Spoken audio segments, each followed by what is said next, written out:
बैंकों ने 1 मई से फिक्स्ड डिपॉजिट (एफडी) पर ब्याज दरें घटा दी है, जिससे मंथली ब्याज इनकम पर थोड़ा असर अब जरूर पड़ने वाला है।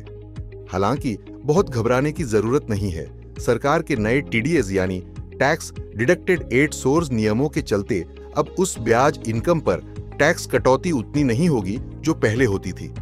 ऐसे में हो सकता है कि मंथली, तिमाही या सालाना रिटर्न पर कोई असर न हो। यह भी हो सकता है कि ये असर न के बराबर हो। यानी टीडीएस का नया नियम मंथली कैश फ्लो को संभाल लेगा।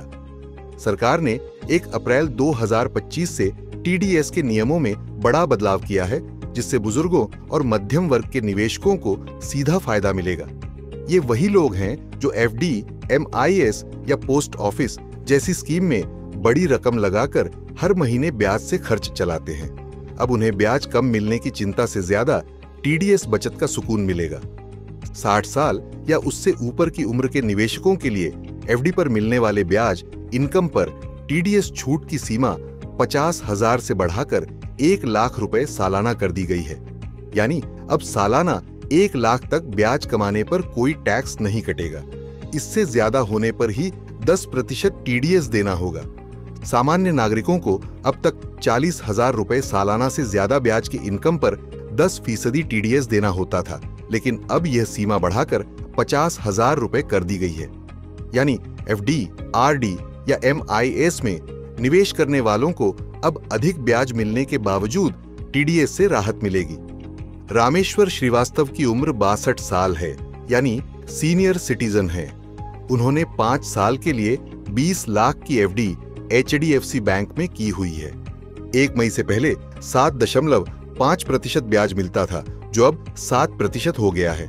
सालाना ब्याज 1,50,000 मिलता था, जो अब 1,40,000 मिलेगा। टीडीएस कटता था 10,000, नए टैक्स नियम से कटेगा 4,000। टीडीएस कटने के बाद मंथली ब्याज से इनकम होती थी 11,667 रुपए, लेकिन टीडीएस में 500 हर महीने की बचत हुई। यानी नेट नुकसान केवल 333 हर महीने हुआ। कुल मिलाकर मंथली आमदनी पर बहुत बड़ा फर्क नहीं पड़ेगा।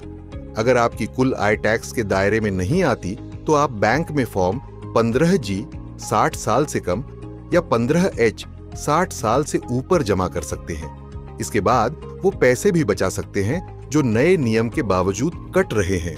यदि टीडीएस कट भी गया है तो आईटीआर फाइल करके टैक्स रिफंड लिया जा सकता है। इसके लिए पैन नंबर बैंक में अपडेट कराना जरूरी है। ऐसा नहीं करने पर बैंक 10% की जगह 20% तक टीडीएस काट सकता है।